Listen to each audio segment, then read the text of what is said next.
एक तरफ बैंक और एटीएम की लंबी लाइन जिसमें पिस रहा है आम आदमी, तो दूसरी तरफ धन कुबेरों की करतूत लगा दी नोटों की लाइन। एक तरफ अपने ही पैसों को तरस रहा है आम आदमी, तो दूसरी तरफ कारोबारी से लेकर इंजीनियर, डॉक्टर और ऑफिसर्स से लेकर नेताओं तक की तिजोरियां उगल रही हैं भारी कैश। एक तरफ अपने पैसों के खातिर पुलिस की लाठियां तक खाने को मजबूर है आम आदमी, दूसरी तरफ पुराने, नए और नकली नोट जुटाकर नियम और कायदे की धज्जियां उड़ा रहे हैं काले कुबेर। एक तरफ 2000 रुपए के गिनती के नोट हासिल कर खुद को खुद किस्मत समझ रहे हैं लोग, तो दूसरी तरफ 2000 के नए नोटों का खजाना जुटाकर कुछ लोगों ने कर दिया है देश को हैरान। एक तरफ मेहमानों को चाय बिस्किट खिलाकर किसी तरह बेटे और बेटी की शादियां कर रहे हैं आम लोग, तो दूसरी तरफ नोटबंदी के बावजूद शाही शादी और रस्मों पर करोड़ों रुपए खर्च कर रहे हैं वीवीआईपी। दो तरह की तस्वीरें हैं जिनमें हैं दो तरह के पहलू। कुछ तो ऐसा है इन तस्वीरों में जिसे जायज नहीं कहा जा सकता, और जो जायज नहीं होता वो नाजायज कहलाता है। आखिर कौन है जिम्मेदार नोटबंदी के इन नाजायज रिश्तों का? किसके बीच है ये नाजायज रिश्ता? आज इसी सवाल का जवाब देंगे आपको। नोटबंदी के इसी नाजायज रिश्ते की पड़ताल करेंगे, तो कहीं मत जाइएगा। अगले कुछ मिनट बने रहिए हमारे साथ। हम आपको रूबरू करवा रहे हैं नोटबंदी के नाजायज रिश्ते से, जो आपके पैसे और बैंक के बीच खड़ा है।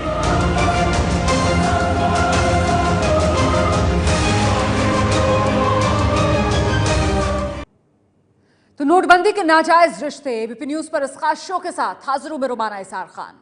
कल नोटबंदी को 1 महीना हो जाएगा, लेकिन जनता पैसे के लिए बैंक दर बैंक ठोकर खा रही है। वहीं कुछ लोगों के पास अकूत पैसा बरामद हो रहा है। इस विरोधाभास के पीछे है एक नाजायज रिश्ता। आखिर क्या है ये नाजायज रिश्ता? जानिए आपको क्यों नहीं मिल पा रहा है आपका पैसा।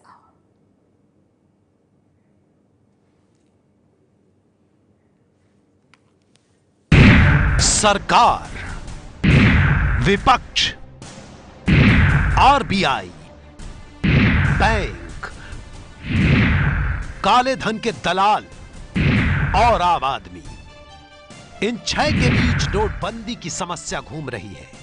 सबसे बड़ा सवाल यह है कि नोट आखिर क्यों नहीं मिलते? मर्जी के मुताबिक नोट आखिर कब मिलेंगे? इन सवालों का जवाब छिपा है एक नाजायज रिश्ते में।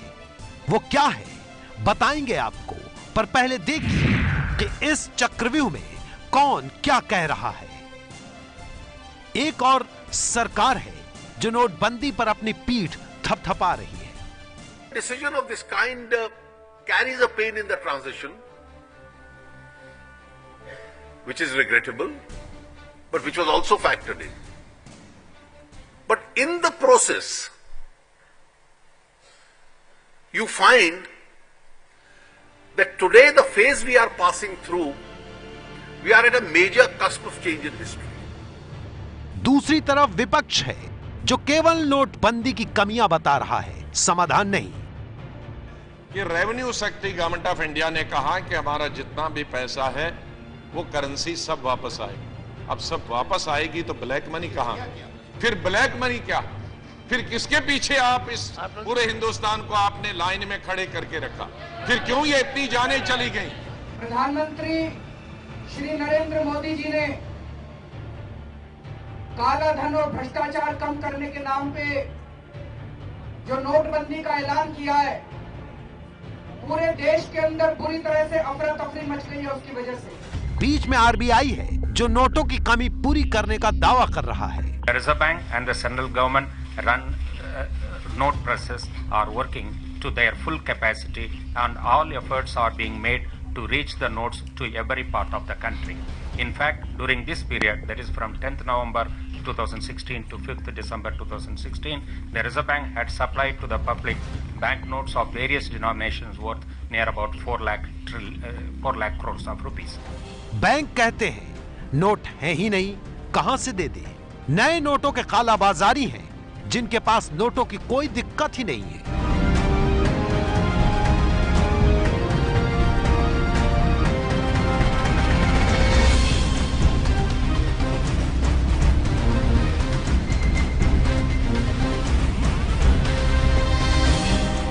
और सबसे आखिरी छोर पर खड़ी है देश की जनता, जो एटीएम और बैंक की लाइन में मारी मारी फिर रही है, पर मर्जी के नोट नहीं मिलते। सर 8:30 बजे से खड़े हैं लाइन में और एटीएम में पैसा आ ही नहीं रहा। जहाँ पे पैसा आता है वहाँ पे निकालने नहीं रहा। नरेंद्र भाई मोदी साहब ऐसे कहते कि तुम जाओ उधर से पैसा मिलेगा, लेकिन पैसा कोई भी जगह से आता नहीं है। इन 6 कड़ियों के बीच छिपा है एक नाजायज रिश्ता जो नोट और जनता के बीच खड़ा है। ये रिश्ता किसके बीच है बताएंगे आपको। एबीपी न्यूज की आंखें खोल देने वाली पड़ताल देखिए, जिसमें हमने 20 शहरों के 575 एटीएम में पैसे की तलाश की। ये वाराणसी के रविंद्रपुरी का इलाका, लखनऊ के गोल दरवाजा इलाके का ये एक्सिस बैंक का एटीएम है। पटना के सहदेव महतो मार्ग में, मोहाली फेज 1 में पीएनबी के इस एटीएम में, चांदीवली इलाके के एचडीएफसी बैंक के एटीएम सेंटर के बाहर, राजकोट के एस्ट्रोन चौक पर हम मौजूद हैं। आईसीआईसीआई बैंक का एटीएम है। मैं इस वक्त खड़ा हूं अंधेरी स्टेशन परिसर में। NH58 पर चंद किलोमीटर आगे बढ़ते ही हमें नजर आए हैं 2 एटीएम। जयपुर शहर का पंजाब नेशनल बैंक का ये एटीएम, पश्चिमी दिल्ली की रजौरी गार्डन की 2 एटीएम के बीच में मैं खड़ा हूँ। पंजाब नेशनल बैंक के एटीएम के बाहर खड़े हैं। दिल्ली के नेहरू प्लेस में इस वक्त हम मौजूद हैं नोएडा के सेक्टर 29 में। और ये पुराने भोपाल का जहांगीराबाद इलाका है। तस्वीर दिखा रहे हैं इंदिरापुरम के साउथ इंडियन बैंक की। नतीजे चौंकाने वाले थे। 575 में से 95 एटीएम ही पैसे दे पा रहे थे, पर आरबीआई कहता है कि 3 साल में जितना दिया उतना पैसा इस 1 महीने में दे दिया। As regards lower denomination of the notes, that is rupees 100, 50s, 20s and 10, the Reserve Bank over its counters and through bank branches all over the country has supplied 19.1 billion pieces of denominations in this period. This is more than what the Reserve Bank had supplied to the public in the whole of the last 3 years. अब सवाल उठता है कि जो पैसा आ रहा है वो आम लोगों तक नहीं पहुंच रहा, तो जा कहां रहा है। 5 तस्वीरें दिखाते हैं आपको, नए नोटों की तस्वीरें। इनमें नाजायज रिश्तों का सुराग मिलता है। पहली तस्वीर है गुजरात के जामनगर की, जहां 10 लाख रुपए के नए नोटों के साथ एक शख्स गिरफ्तार हुआ है। दूसरी तस्वीर मध्य प्रदेश के ग्वालियर की है, जहां एक शख्स के पास से 8 लाख रुपए बरामद हुए, जिसमें 2000 की 3 गड्डियां भी हैं। और तीसरी देश के उत्तर पश्चिम राज्य मणिपुर के मोरेह की है, जहां एक प्रेमी जोड़े को 9,32,000 की नई करेंसी के साथ पकड़ा गया। और चौथी सबसे चौंकाने वाली तस्वीर पश्चिम बंगाल के वर्धमान की है, जहां बीजेपी नेता मनीष शर्मा 32 लाख रुपए के नए नोटों के साथ पकड़ा गया। 5वीं तस्वीर है गोवा के पणजी की, जहां पुलिस ने 1 करोड़ रुपए के नए 2000 के नोट जब्त किए हैं। सोचने वाली बात है कि कोई भी आदमी हफ्ते भर में 24,000 रुपए से ज्यादा नहीं निकाल सकता। यानी अगर लगातार 5 हफ्ते कोई चेक से 24,000 निकालता है तो उसके पास 1,20,000 रुपए ही होंगे। चलिए ये भी मान लेते हैं कि किसी के घर में 5 लोग हैं और वो सभी लगातार 5 हफ्तों से 24,000 रुपए निकाल रहे हैं, तो घर में कुल 6 लाख रुपए होंगे।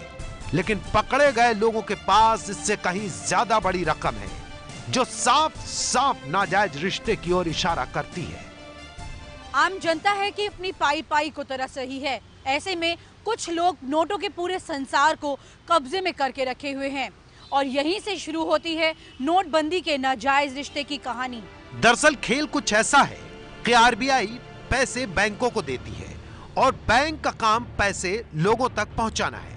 आरबीआई पैसे दे रही है, पर लोगों तक पैसे पहुंच नहीं रहे, बल्कि काले धन वालों के पास गड्डियां मिल रही हैं। यानी गड़बड़ी बीच में हो रही है। नाजायज रिश्ते की तस्वीर उभरनी शुरू हो गई है। निशाने पर बैंक और अवैध पैसे के साथ गिरफ्तार लोग हैं। इस नाजायज रिश्ते की धुंधली तस्वीर को साफ करता है एक वीडियो जो आपकी स्क्रीन पर है। यह दिल्ली के एक बैंक का है जिसमें नए नोट पीछे की खिड़की से सप्लाई किए जा रहे थे। इस हिसाब से देश के कई हिस्सों से नए नोटों की बड़ी खेप पकड़ी जा रही है। उससे हो सकता है ऐसी ही चोर खिड़की देश के दूसरे बैंक्स के पीछे भी खुली हो, जहां से नोट निकलकर जमाखोरों के पास पहुंच रहे हो और जनता लाइन में खड़ी है। हमारी इस बात का समर्थन कर रही है देश में इस वक्त चल रही ईडी और सीबीआई सहित आयकर की बैंक में बड़ी जांच। हालांकि बैंकों पर भी सरकार की नजर है और इसी कड़ी में प्रवर्तन निदेशालय यानी ईडी ने देश भर में 50 बैंक शाखाओं के खिलाफ भी जांच शुरू कर दी है। धीरे धीरे पत्ते खुल रहे हैं और काले कारोबारियों के साथ बैंक के नाजायज रिश्ते कानून के शिकंजे में फंस रहे हैं। काले धन को सफेद करने वाले ऐसे ही नाजायज रिश्ते पर सीबीआई का चाबुक चल गया। सीबीआई ने पुराने नोटों के बदले नए नोट देने के आरोप में सेंट्रल बैंक ऑफ इंडिया के सीनियर मैनेजर ओमकार परिमल और 2 बिजनेसमैन को बेंगलुरु से गिरफ्तार किया है। दिल्ली के एक्सिस बैंक में 40 करोड़ रुपए को फर्जी खातों के जरिए काला सफेद करने की कहानी भी देश के सामने है। इसमें बैंक के मैनेजर्स पर सोने की ईंट के बदले पुराने नोटों को नए में बदलने का आरोप है। इससे पहले भी देश के कई कोनों में बैंक मैनेजर्स पर गलत तरीके से नोटों को नए पुराने में बदलने में कमीशन खाने के आरोप पर कार्रवाई हुई है। खुद एक्सिस बैंक ने अपने कर्मचारियों पर संगीन आरोपों के तहत कार्रवाई की है। तो ऐसे में बैंक और कालाबाजारियों के बीच की सांठगांठ कैश क्राइसिस के पीछे एक बड़ा नाजायज रिश्ता बनकर उभरी है। जनता का पैसा नए नोटों के जमाखोरों के पास पहुंच रहा है। आरबीआई ने भी ऐसी आशंका जताई है।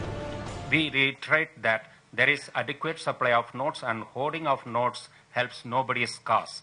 We also strongly advocate the public to switch to digital payment modes given that there are several options. यानी गलत आदमी को ज्यादा पैसा मिल रहा है, नोटों की जमाखोरी हो रही है, पर कैश न मिलने के पीछे और वजह भी है, जिसका खुलासा आज आरबीआई ने किया है।